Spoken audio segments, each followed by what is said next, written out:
Hi everyone, I think we're live. Yes, I'm pretty sure we're live. I'm here with my good friend Kay, and we are cracking up. We're going to have some fun tonight. We're not going to be Ghostbusters tonight. We're going to be Mythbusters tonight. We're going to be talking about some of the myths that people that are out there that people believe or disbelieve. I'm often asked questions. Is it true that this happens or that happens? So we thought that we would address some of the myths surrounding the spirit world, some of the myths surrounding connecting with the spirit world, some of the myths that have to do with talking to the dead, and whatever we come up with. Now, you all have the ability to write in your questions too. So if you have heard, as we're going along with this show, if you have heard of a myth or something that makes you wonder, or if you listen to me talking about these different myths and you disagree, by all means feel very comfortable about telling me so, and why you disagree, and we'll duke it out. Okay, before we begin, first of all, I'd like to say hello to my spirit guide, Grey Eagle, who is right here with me. I know that it's 5 p.m. in the afternoon for us in the US, but I know it's 10 p.m. for all of you guys in England. So we're hoping that many more people will be able to catch this. So Chris, as always, is the facilitator here. Chris, is there anybody there? We do have some people logging in. Good. No one has responded in the chat room yet, though. Okay, so should we wait for a few minutes? I would give it a couple more minutes, yes. Okay, well, while we're waiting and while we're giving it a couple of more minutes, Kay, why don't you tell us what you've been doing today? Oh, I've had a very strenuous day on my garden allotment. Go ahead. Putting up archways, digging weeds, and generally enjoying poddling around. The fresh air and fresh air and dark skies, okay. Stormy skies. How's the weather there in England? Stormy, cold, grey, dull. Oh. Well, not sunny. I have the opposite story because I'm here in Florida, and still we've got blue skies, very light, very sunny day today. It's perfect temperature. But I haven't been outside today. I've been busy inside. What have I been doing? Yeah, what? Today, but the day before yesterday, here we go again. I don't want to turn this into a cooking show. We did this on Thursday. The other day I made a Christmas cake. I took it out of its pan, and last night I couldn't resist it. I fed the Christmas cake. Oh. I usually do it every Friday. Then I know, I keep it for Fridays. But it was Thursday, and I thought, oh, well, I'll feed it anyway. And I wanted to test the density of it because when you feed a Christmas cake, you've got to, punch holes in it with a skewer all over, and then you very carefully pour a couple of ounces of brandy there, and then it sinks into the cake. So I was very pleased to see that it felt moist. I was so tempted to cut a piece, but it looks moist. It's not, but it needs at least 8 weeks of feeding, you see. So I'd shave it off the bottom so nobody could see. Do you really? Yeah, do that. Anyway, yeah. So, and then yesterday I made, I'm not quite sure what they call them, long back ribs. And I bought them. And my neighbor, I sometimes feed my neighbor. We sometimes have dinner together, and I know that he likes ribs. These are not short ribs, and they're not baby back ribs. They don't come on a rack. well, they do actually, you can get them on a rack, but these are beef ribs. And they come from underneath the best steak. So all the meat on them is really good. They took 4 hours to cook. Goodness. Oh, let me tell you. And they were good. Then I made my own rub and sort of, What's in it? did all of that before I put them in the oven. Then I put them in a parcel, cooked them for 4 hours, and then I made my own sauce. And it's kind of a bit of guesswork for me because I don't buy barbecue sauce. I don't buy the bought stuff. So I actually used hoisin sauce, teriyaki sauce, and a good squirt of ketchup. Delicious. And mix it all together, and then I brushed it all over the ribs, and I put it in the oven. Oh my God, they were so good. That's as much as I'm talking about cooking, but they were so good. And later on tonight, I'm taking them across to my neighbour because there were plenty left. Anyway, so Chris, how are we doing? People logging in yet, or? Yes, they are. Gary's on, Eric's on, Wayne's on. It looks like all the guys are in the chat room before the ladies. Okay, well then, let's talk a little bit more then about what we want to do, what Kay and I want to do, because there are, connected to the work that I do and the work that Kay does as a healer. We have so many people, Kay, don't we? Over the years, we've had so many people asking us, is it true that this happens? Is it true that that happens? And we're always, I'm always surprised at people's, the information that people impart. And when they impart it, it's almost as if they're not asking as much as telling. And it always amazes me how very, very, I want to say wrong, but that's not, I don't really want to say that people are wrong about their ideas and myths, but how people can get so caught up in other people's ideas of how the spirit world works and what goes on. And one of the myths, and I know this because I'm asked it many times.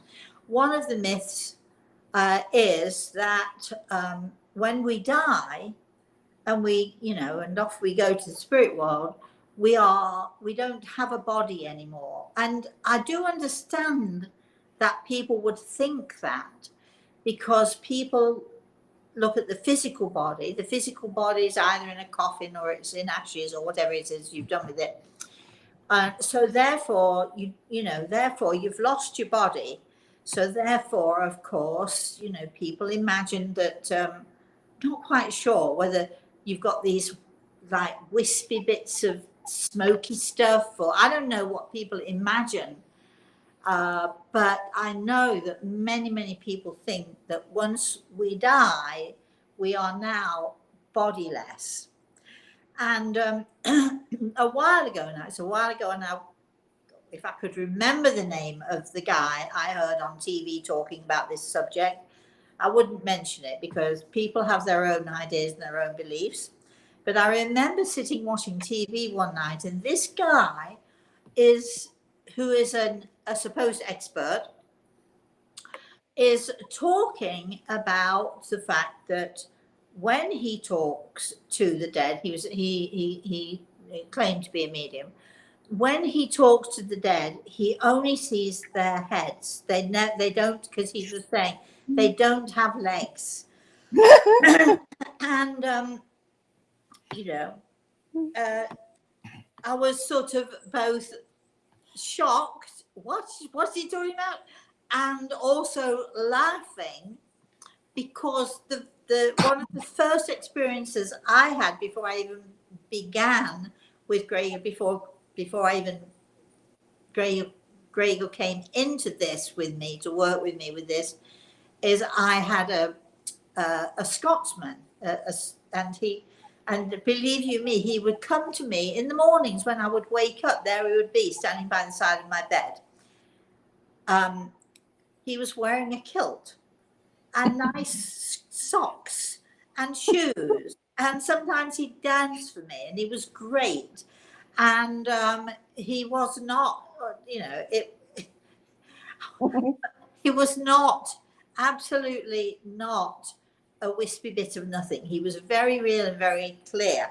There are other people who believe that, you know, sometimes, especially if there are hauntings going about, that you can see these ghosts who carry their head under their arm.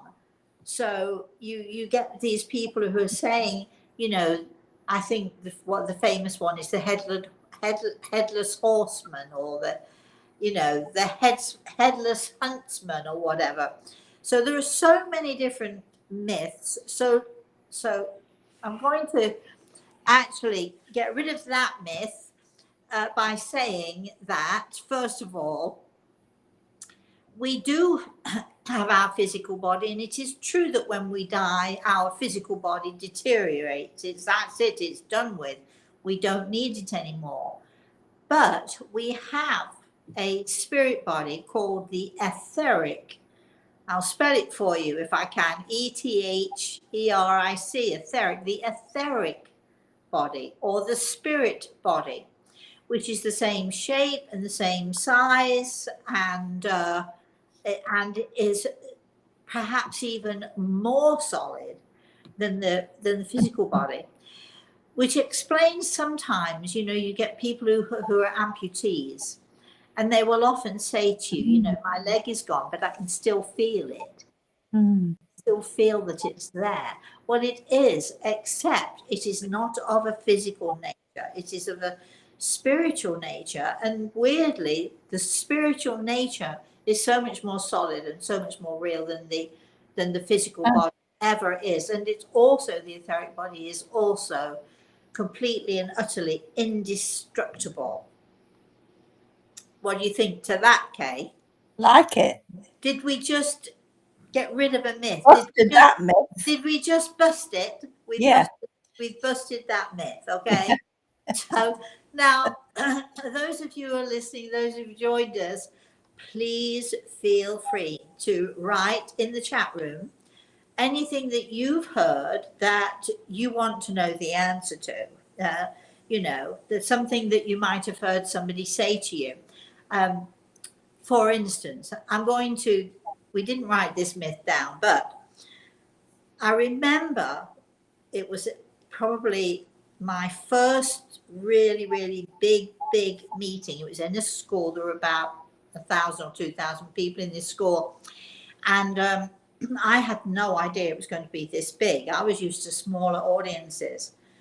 And where all these people came from, I have no idea. But I can remember having to walk down the center aisle, and the stage of the school was way at the front, way at the front. So I had to walk down the aisle. And this was before I realized that anybody knew me or knew who I was or what I looked like. But I can remember walking down the aisle, and you know, I could hear people whispering, you know, so that's her, there she is, that's her, that's Rosemary, that's her. And I was trying to keep my head, you know, front and forward, and shaking in my boots, because I didn't know how I was going to manage all this amount of people. And then I heard, as I was sort of walking down the aisle and sort of walking through this audience, and I heard this one woman say to her friend who was sitting next to her, that's her. Can you smell it? And I'm listening, trying to keep my head straight forward. And her friend said, what you talking about? What you talking about? Can I smell what? And this other woman, very dramatically, in a very loud whisper, says, death. Can you smell death? Death is all around her. Well, I've actually personally never smelled death. I would imagine if you're on a battlefield and there are lots of, you know, soldiers sort of rotting on the battlefield, you might smell death. But I'm hoping that I don't walk around with a death smell around me when people, I don't think I do, because often I'm in a supermarket or I'm shopping or something, and somebody will come up to me and will say, oh, can you tell me what kind of perfume we're wearing? It smells so nice. So I don't think I smell of death, and I don't think there's anything about connecting with the spirit world that you might actually need to feel nervous about, because there is no smell of death. I'm going to ask you, Kay, have you ever smelled death? Only when I worked for John Pinder, who is an undertaker. Oh, yeah, but they're in the There free. it was, yeah. There are bodies, but I have never smelled anything like that pertaining to spirituality. No, exactly. That's funny. I like that. Okay. So, Yeah. all right, Chris, do we have any questions or comments so far? We have 2 questions. Go. Wayne says, is it true that you should not whistle at night or something will take you, especially the northern lights? Repeat it again. Wayne, I like this question a lot. Is it true that you should not whistle at night or something will take you, especially the northern lights? Wow. Absolutely 1000% not true. That I know. Absolutely not true. Not unless, of course, it's your time, and then whether you whistle or not, you're off. That's it. You can't go before your time. So whistle away by all means. I do remember another myth sort of coming to me, and Kay, you might be thinking of things. So dive in whenever you want to dive. Yeah. But I remember when we were kids, if you saw a coffin, a hearse, should I say, driving down the street, you could not show your teeth. If you showed your teeth, something awful would happen. So whenever as kids, whenever we saw a hearse go down the street, we'd all be like this.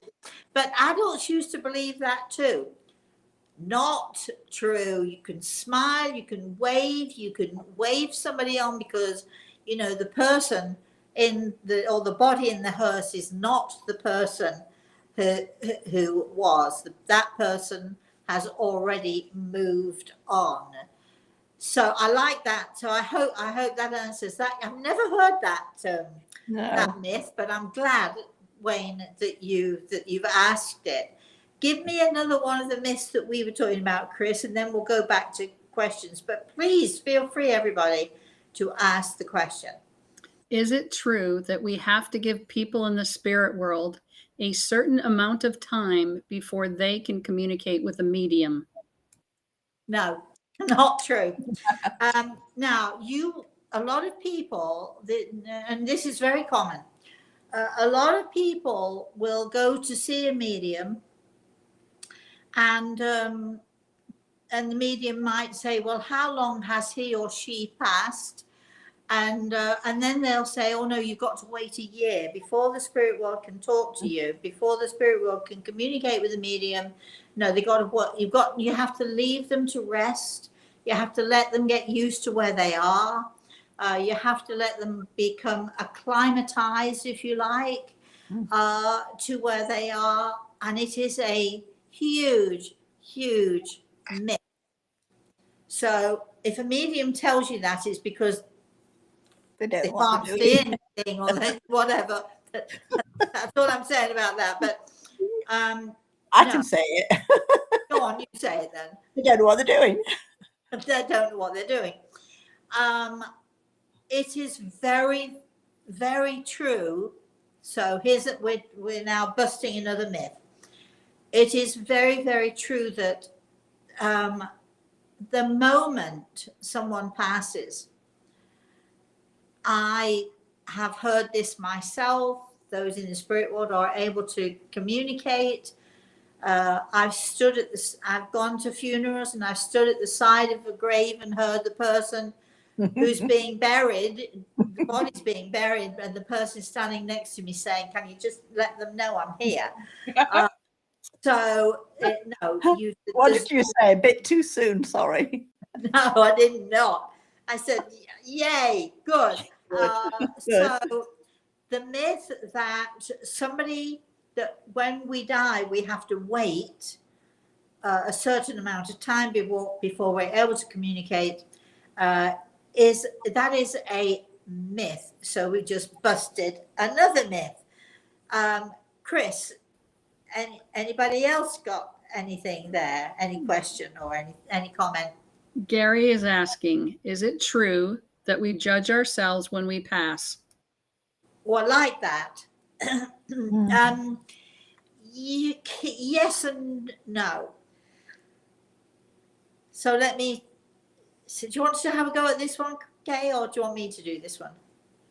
I could only suppose that we are probably always judging ourselves, possibly more than we need to. No. No? I'm going to say no. This is what happens when we die, when our body, when our spirit, our etheric body leaves this earth. There's a point where we stand in the light, and the light is so bright and so clear. I think what we have to realize that is in the spirit world, we're seen for who we are by anybody and everybody we come across. Now, on this earth, we can walk down the street, we can be a murderer, we can have just kicked the dog or strangled the cat, or we could have done any awful thing. But if we walk down the street with a smile on our faces, nobody's going to know. When we're in the spirit world, there is no hiding because we can't hide behind the physical self anymore. We are seen to be who we are, and we stand in the light. And I think it's fair to say that when we stand in the light, even though we can see everyone else as they truly are, we also can see ourselves as we truly are. We can definitely look back on the life that we've had, that we've led on this earth, and every single one of us will be left wanting because none of us gets it right. So there'll always be things about ourselves that we wish we hadn't done or we wish we hadn't said. There are always going to be those moments when there are certain people who say, I wish I had been better, or I wish I'd had more understanding. So in that way, I think it's fair to say that we see who we have been, we see who we are, we see our interactions with other people. And so I think it's fair to say that I think we must judge those actions I think all of us probably have. Probably what I was thinking. Like we have regrets, I'm sure that all of us wish that we'd done things differently or so on, but I'm not sure that we judge ourselves harshly. And another myth I'm going to bust here is a lot of people think that when we get to the light and when we arrive in whatever you want to call it, heaven or wherever it is, nirvana or wherever it is, that God is the one who sits there sitting on his throne, wagging his finger saying, and you did this, that, and the other. And a lot of people say that we will be judged by God. And in my experience, that is another myth. Because as much as God may judge us for whatever or not, I think we are our harshest judges. And we judge ourselves and have regrets. And I think, we have wishes, and I've spoken to so many people in the spirit world who have come through and talked to me and said, I wish I had done this, or I wish I'd not said that, or if only I'd been a better father or mother, or if only I had been a better brother. You know what I'm saying? Yeah. So when you speak to the spirit world, you realize that they have judged themselves, because once you're in the light, you can't avoid who you are. The mirror is right in front of you, if that makes sense. Yeah.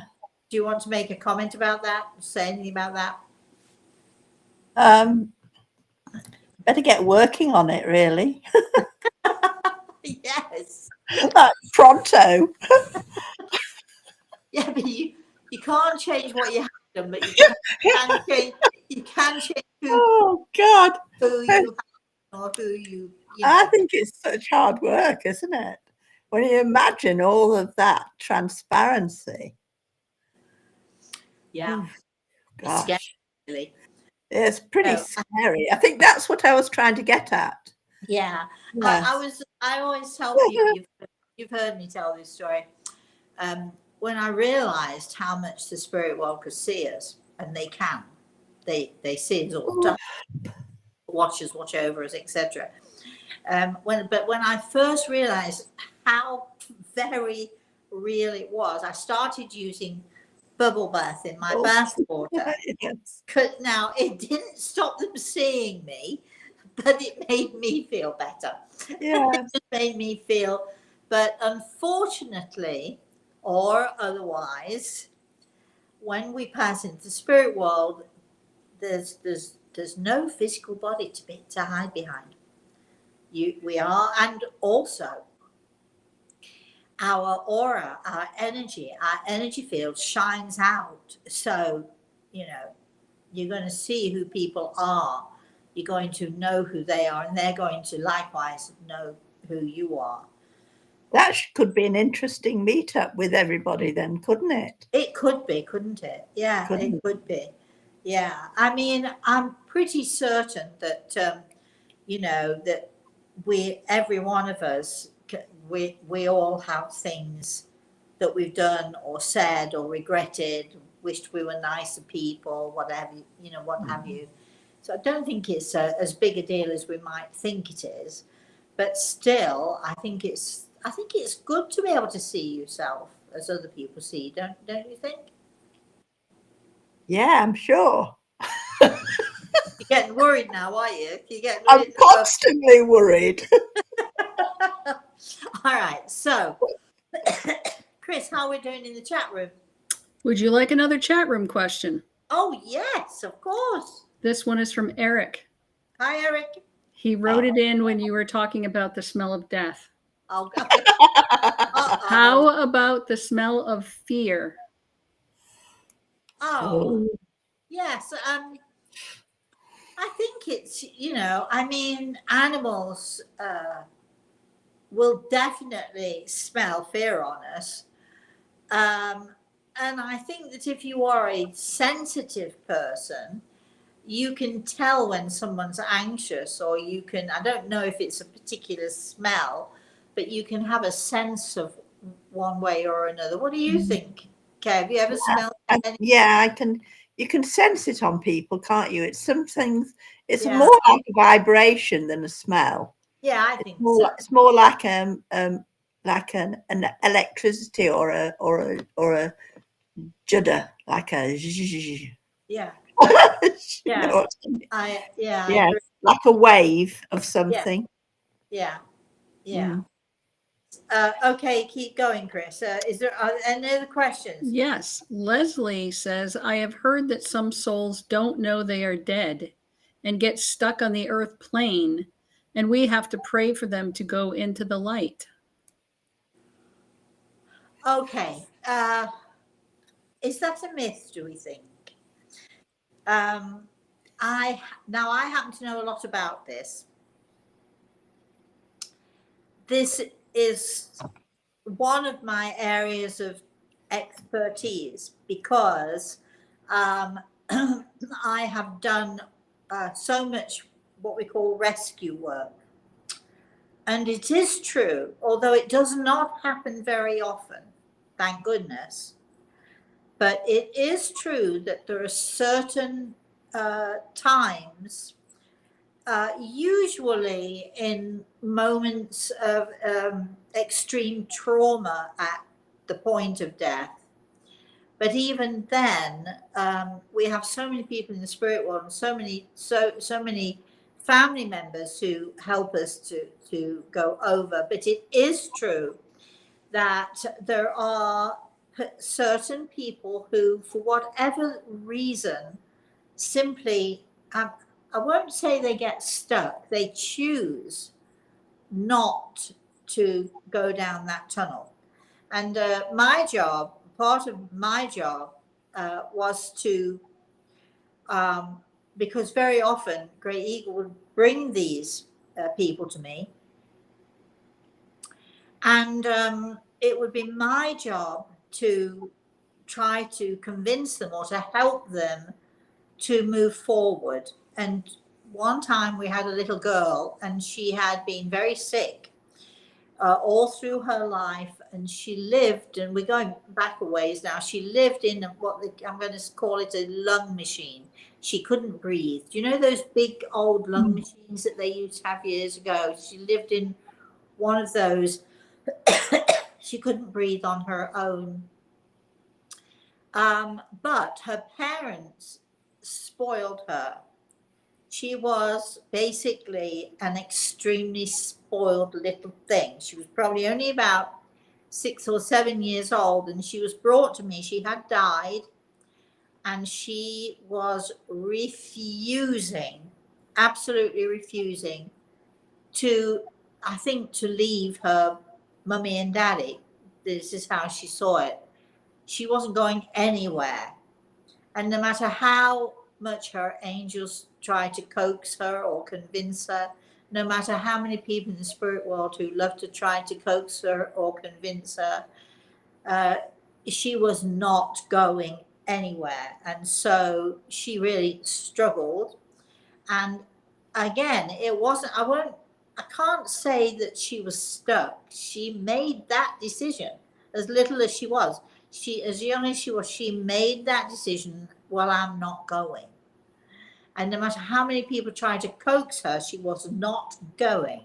And the thing is that because she had been so sick, then everybody gave her everything she wanted. Nobody would refuse her anything. So she was a dreadfully spoiled kid. And it took quite a little while. She was brought to me. I talked to her. I explained how lovely it would be when she just could go through the tunnel, and she just was part way into the tunnel, and I'm not going anywhere, and I just want my mummy, and that's it. And she would stamp her feet, she'd cry, she had little temper tantrums. And every time I tried to convince her that this is what she should do, she should move forward, I'm not going, and you, she would say to me, and you can't make me. And then it occurred to me, and I'm very good with kids. I'm usually pretty good with kids. And then it occurred to me, and I said, I said to her, well, you know something, I actually don't think you can go anyway. What do you mean? I can go if I want. No, I don't think so. I don't know. I think you're going to have to stay where you are. I actually don't think you can go forward anymore. I don't think, I think you need to stay where you are. I can go if I want to. And as soon as I said that she couldn't do it, she wanted to do it. So we were able to persuade her to move forward. So there are people who, and there's a story in one of my books, and it's a great story. It happened, I can never remember if it was at the Coca-Cola place in America, in Connecticut, or if it was Coca-Cola or what's the other one? Pepsi or whatever. But there's a big building and it belongs to those people, and it's a huge mansion. And it was reported to be haunted. And so I actually was taken there. I'm not going to tell you the whole story because this is about myths, but was it haunted or not? Definitely it was. When I say haunted, there was definitely a young lady who, this was her family home. And it's just, oh gosh, it's a great story. Great story. If you get the chance to read it. But she, again, she'd been married, and it was a very tragic story because it turns out that unbeknowingly, she and her, I think it was her cousin, were married, and then they had to annul the wedding. I think I think they both took their own lives, but she took her own life, and then went back to her family home, and that's where she stayed. And there were so many sightings of her, and so many people had seen her, and so I was told about it. Can I go see? And it was a very sad story because she'd been there for over 50 years. And refusing to go anywhere, and refusing. Her parents had tried, her family in the spirit world had tried, lots of people had tried, and she absolutely refused because her passing was so traumatic, and I think she just felt safe. When I first met her, I saw her halfway up a very ornate, fancy staircase. And she knew exactly why I was there.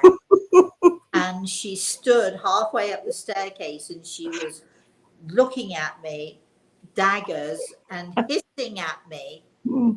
And you can't make me do anything. And she was determined. And I thought, geez, we've got a fight on our hands here. The rest of the story you have to read in whichever book the story's in. I'm not sure if it's in Proud Spirit or which story, but great story, amazing story, and you'll all love it. But yes, so the question is, I don't think that people would necessarily get stuck unless they do get stuck in their mind, but there are people who say, very rare, it's a very rare occurrence, but there are people who say, I'm not going and you can't make me. And then someone like myself is asked to intervene and help them over. And I like to think that every time that, and I've done this a lot, but every time I've been involved, I like to think that we have been able to encourage people to move forward. And so I'm glad you asked that question. Any other questions? Yes. Okay, go ahead. Let's have a question, then we'll deal with another myth of ours. I want the myth about the chakras is what I want to talk about as well. But anyway, go ahead. Is it true that you once scared 2 church leaders out of their chairs in Alabama? I've done that in England. I know that. Gary. Who's asking that question? Gary.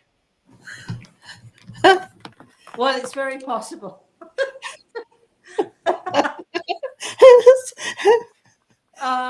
Gary was probably there at the time. You're going to have to give me more to the story, Gary. But, okay.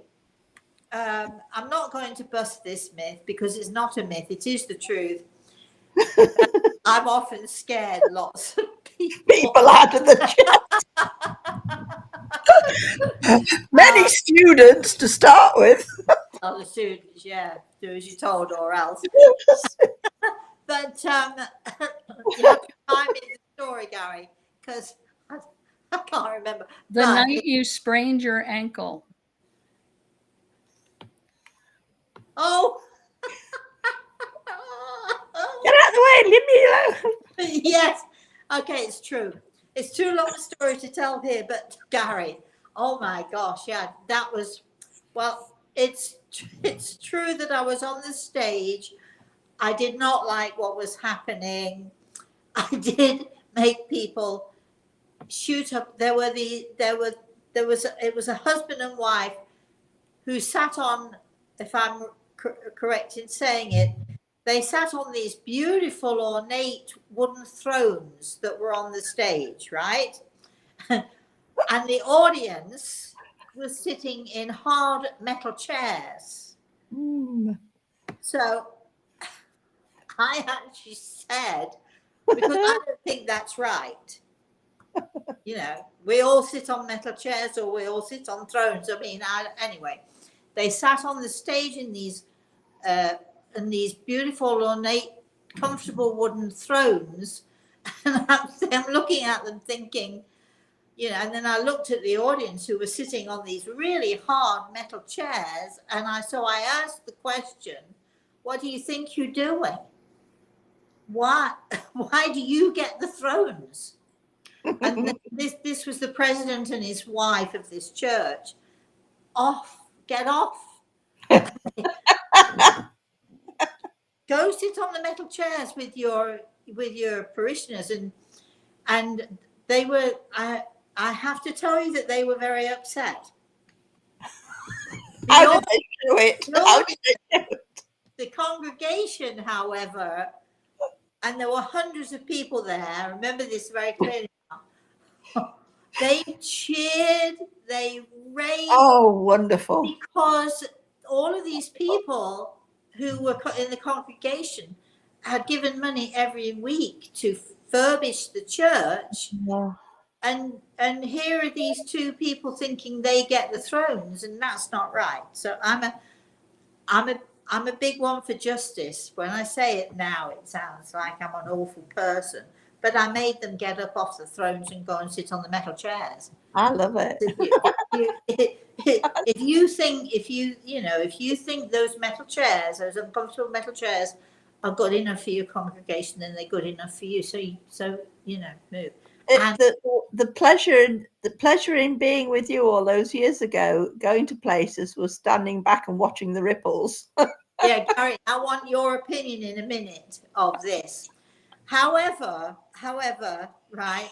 Oh. It didn't come back on me, because it did. But the whole congregation cheered. So they were all in agreement. Everybody was thinking, why are they sitting on those fancy thrones with nice cushions when we've got to sit on these uncomfortable metal chairs?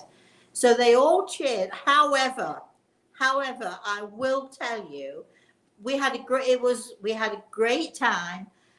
Lots of good messages. I'm a horrible person, really. Anyway, lots of messages and lots of good stuff. But as I went to get off the stage, and everybody was standing and people were applauding, standing ovations, cheering. It was great. But as I got off the stage, I swear that someone pushed me, and I almost fell off the stage and twisted my ankle so badly, and I had to be. Oh, that's not everybody funny. was standing because nobody saw me being carried out, and I had to sit on the plane with my foot up with it. So I got what I deserved, but Did still. you that? Anyway, let's hear what Gary has to say about that. I want to know his opinion. Well, we might have to wait a minute. That's okay. All right. Why don't we talk about, is it true? Huge myth, big myth. Is it true that, well, we all have 7 main chakra points. So we've got the one on the crown, what is known as the third eye. We've got the throat chakra. We've got the heart chakra. That's 4, right? Yeah. We've got the solar plexus, and we've got the one in the spine. And as one of our, do you remember Edith, who used to call us? Yeah. We've got one down in the I'm in the forest. forest. You can all figure that out for yourself. Yeah. There are all these charts that you can see. You can go online and see these charts, and lots of people, and it's funny because you can look at one chart and it'll show you this chakra is this color and this chakra is this color. One's purple, one's yellow, one's green, whatever. Or this chakra is this, and different people have different ideas of the color of the chakra. So here it is the myth. The myth is that each chakra point has its own singular color. A myth. If ever there was a myth, I know that some of you be saying no, because I know that's true. But here's the thing. Each chakra point, the word chakra is a Hindu word and it means spinning wheel. And so each spiritual point of the body, and we have 7 main, but we have thousands of tiny little pinpricks of spiritual awareness, and all of that is emanates energy, and the energy that emanates from those chakras and the energy that emanates from us is multicolored. And mediums and healers, and I know, Kay, that you've seen this, you might have a patient who you can tell by the color of their aura or their energy field where a particular problem might be, because it shows up as a darker color maybe, but our aura or our energy field is multicolored, rainbow colored. So the idea of the chakras, which are emanating, expelling and drawing in, and expelling and drawing in energy, to imagine that it's that one color is you're doing yourself a disservice if you think that. It's very limiting. Pardon? It's very limiting thinking. Very exactly. Such limited thinking. So did we bust that myth? That is another myth buster. But a lot of people make a lot of money printing out these posters and putting them all up, and they are inaccurate. Okay. Geez, I sound a bit like a, Oh, it's good though, but isn't it? Right. know that they're inaccurate because Yeah. anyway. So, all right. So, Chris. Is it true when you die, there are 7 levels that you have to ascend to? Yeah, well, Kay, you asked this question. Do you want to elaborate a little bit? I just remember it being very frustrated by people's need to put numbers on something from their own limited understanding of, and taken in good faith, they're believing it. People are believing because they don't need to stretch any further than they want to stretch. So they're using what they have seen in front of them and thinking or read or feel that they've been given information, and therefore they must be true. They must be right. And so they're going to spread the word, and it's so frustrating. I read it in a book, so therefore it must be true. Yeah. I've heard it described as 7 steps to heaven. Yeah. Described as 7 levels of spirituality. 7 seems to be the magic number for whatever reason, and I mean, it is, again, as you've said, it is so limiting. We're talking about a huge subject, a vast array of energy. We're talking about universal energy, that God force, that universal God force that is out there.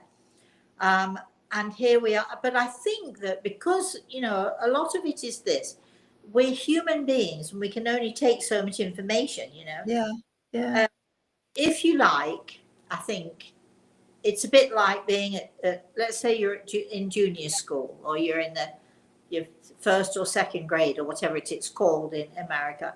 And so because you are of a certain age, then you have certain limitations in what you can understand. Yeah. And, you know, what the teacher can teach you and how much you can learn, because, you know, you're of a certain age and you won't be able to grasp the bigger picture. And it's only as you move through school that you learn more and more and more. And I think that as human beings, I think it's just so much easier for us to grasp the, let's say, the minimum. We're conditioned, aren't we? We're conditioned from being very young to accept that the tramlines that people give us to work within. Right. And if you start busting out of those for any reason, then, you know, you're suspicious. You're very suspicious. I mean, you know, if you look, just the simple act of using the telescope, right?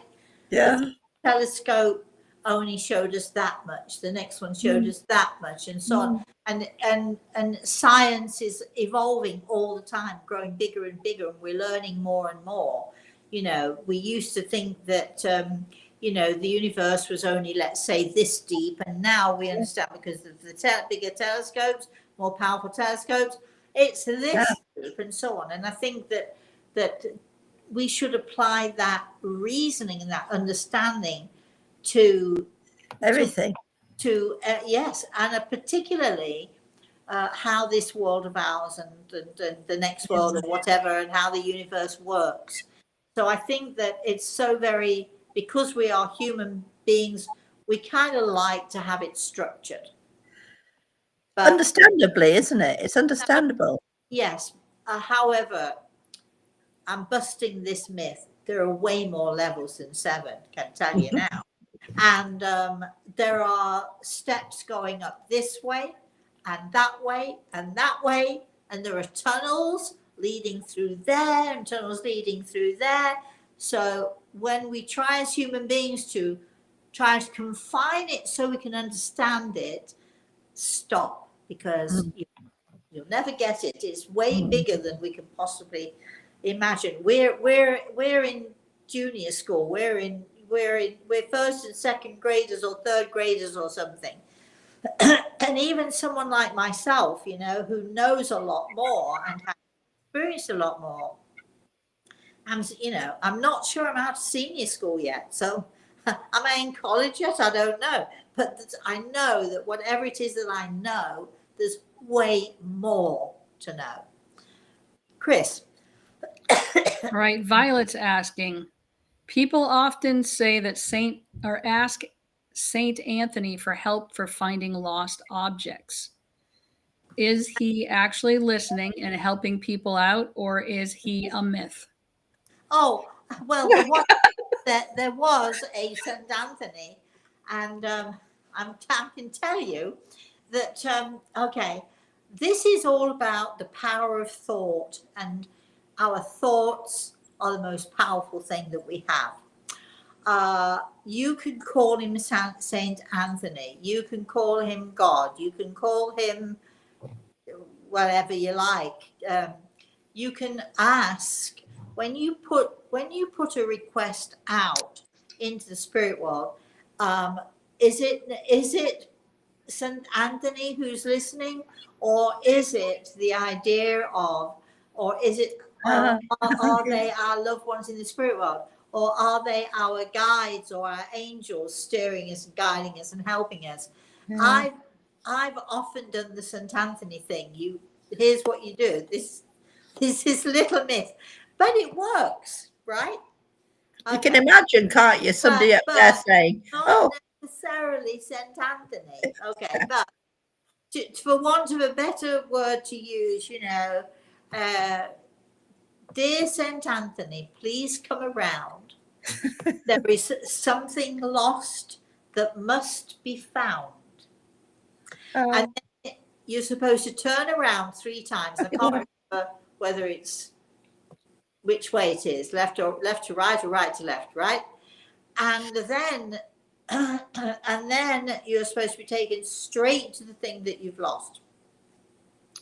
I've done it so many times over the years. It works for me, but I might really just as well be saying, which I do, dear grey eagle, please come around. There's something lost that must be found.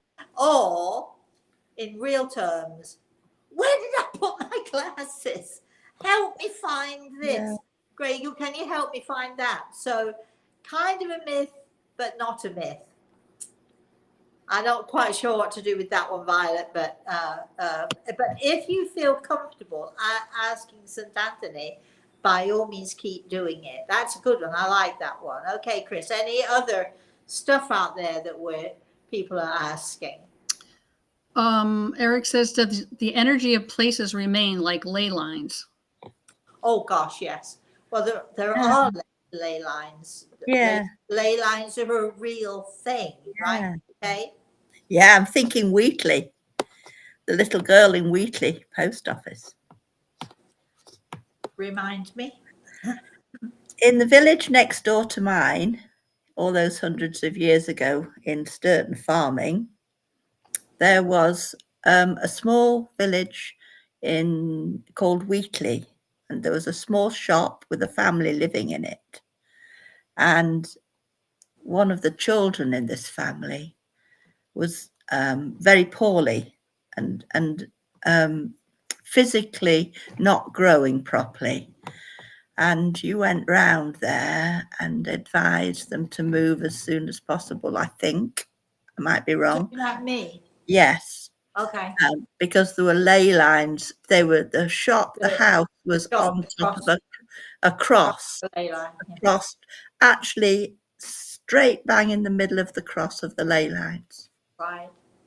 Yeah. I mean, that's all I remember about that. Did they move? They did, yeah. And did you get better?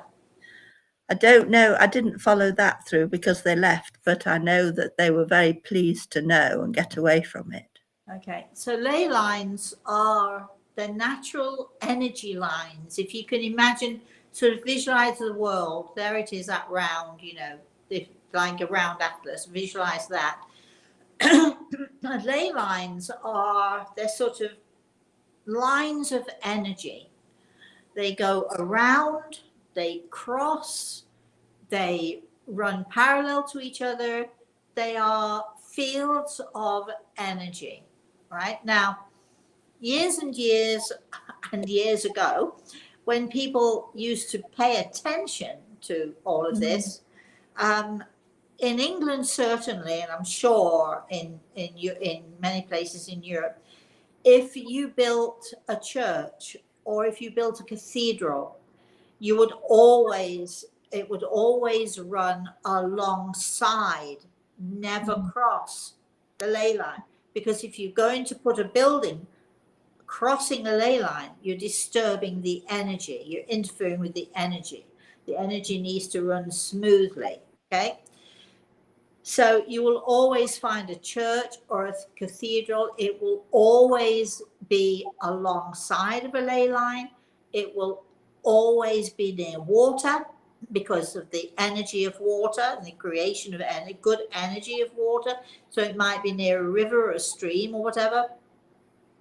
And there are usually, I'm trying to think of I want to say mulberry bushes, but I know I'm wrong. Sort of with the little white berries, like hawthorn. Hawthorns. They're always planted, these bushes, because they also had some sort of spiritual connotation. Now, okay. Now, so every time people would build, they would be conscious of building alongside and never across a ley line, right? And that's how it was for centuries. And people believed this and it worked beautifully. But look at our world now.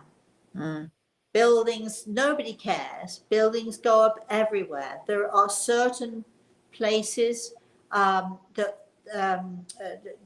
really have when you cross the ley line, have much stronger effects.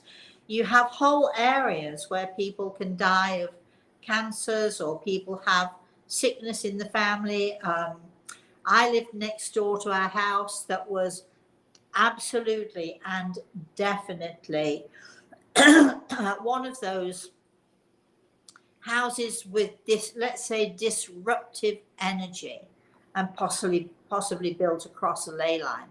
And there was not ever one person who lived in that house. And while I lived there were 5 or 6 couples who lived in that house all the time that I lived there. And every single one of them had a tragedy or a trauma or something going on, because the energy of the house was not good. There's a house close to me here in Florida. Doesn't matter who lives in that house, there are not such great things happening. You know, somebody was killed in a car accident. Another person died of cancer. Another person had a massive heart attack, and on. There are certain areas and there are certain buildings which are disrupted. The ley lines or the energy field is so disruptive it can cause serious health issues. So we should pay attention to ley lines. They are a real thing. And when you go looking for a house, if you're going out shopping for a house, it's always sensible to be very, very aware of the energy and the energy field around where you are looking to buy a house or to build a house. And if possible, finding a good medium or finding a dowser is, you know, because a dowser can tell you absolutely where things are good and where things are not good. So finding someone or you know, someone who can help you is always a very sensible thing to do. Yeah.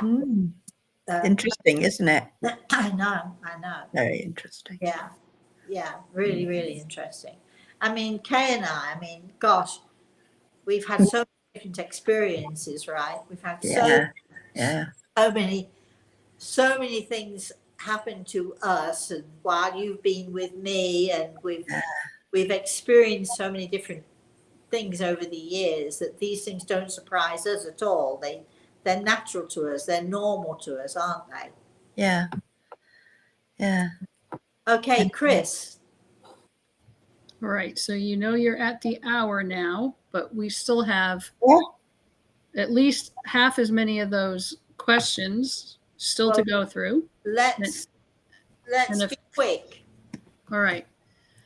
Is it true that if a husband or wife dies and the other one left behind gets married again, that they have to choose which one they want to be with? No, it's not true at all, because often the two husbands really get to know each other and like each other, and when the wife eventually dies, she gets both of them. So that's a quick one. Sounds good. Bust that myth. Is it true that after a certain period of time, those in the spirit world cannot reach out to us anymore because they have gone on to whatever level they have ascended to, or perhaps they have reincarnated? Not true. Absolutely not true. Another myth buster. Unfortunately, we don't have time to explain them all, but we'll bust them if we can. So that's not true. There's another myth. Is it true that you have to wait until somebody has passed for a year or 6 months or whatever? You have to wait for them to be able to connect with you or connect with a medium. That's not true either. I think we did that one before. Are there any more questions, or anybody else in the chat room with anything at all, Chris? Maggie wants to know how the myth of black cats being harbingers of evil and bad luck happened. Her grandfather would drive around the block before crossing the path of a black cat. Oh, you know, some people think it's lucky. If I thought it was lucky. Path, some people think it's lucky. I don't know how it evolved, but it's not true. So another myth busted. Anything else? Let's see. Is it true that we all have to reincarnate and that we lived several lives before this one? No, it is not true. Myth busted. What have we got in the chat room, Chris? Anything? Not having to do with myth busting. Okay. All right. Well, we're only doing, I'm sorry, but we're only doing myth busting. I've enjoyed myth busting. Okay, have you enjoyed myth I busting? have enjoyed it, yes. It's started me thinking. Started me being more argumentative with people, I think. Calling people out again. Oh, no. Just curious, did we hear back from Gary? Gary says he remembers that the two people had to stand the rest of the night. And Rosemary hobbled. And I got mine, but did I? Oh, that's tough. I think that's tough. Well, they shouldn't have been. Who sits in a throne? Who puts? I know, I mean, tough on you, not them.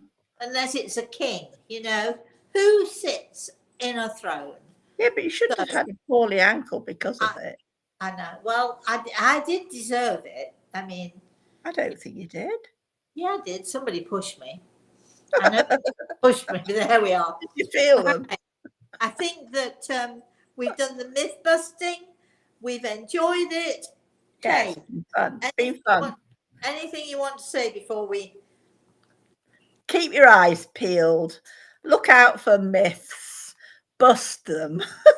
Yeah, bust them, because there are so many things that we're told as if they're true. It. That's right. I mean, unfortunately, I think the Catholic Church is responsible for so many of these awful things. Is it true Power. is it true? Let's deal with this one last thing. Is it true that if you take your own life, you're not allowed into heaven? Absolute myth. Not true whatsoever. Absolutely not true. Absolutely. We might discuss that more. We might go into more detail with that another time, but it is absolute. God welcomes us all. Our angels welcome us all. And when someone takes their own life, it's not because they're going against God. It's because they're so desperate, and they don't know how else to handle what's going on with them. And as much as some people might say that God is a vengeful God, I've never found that, and I don't believe it for 1 second. I'm sure it must be the men that are thinking they're representing him that are the vengeful ones. Well, I think it's all about control. Power and control. That's where a lot of churches base their myths on, base their doctrine on, is being able to control people. Remember years ago, nobody was educated. You didn't. Not everybody went to school. People didn't know. People didn't think themselves, and they wanted to believe what they were told. Hellfire and brimstone is one of those things, a total myth. All right. Well, thank you, Chris, for facilitating. And I'd like to say thank you, of course, to Grey Eagle, and especially Kay. I've had fun. I've enjoyed it. I've had fun too. And it's nice to see so many people we know coming back and chatting. Yeah. And we'll do it again. Good. So until we see you all again, please, everybody, have a very, very blessed rest of the night. Or if you're in Australia, morning or day. Have a very blessed rest of the weekend, everybody. Bye-bye.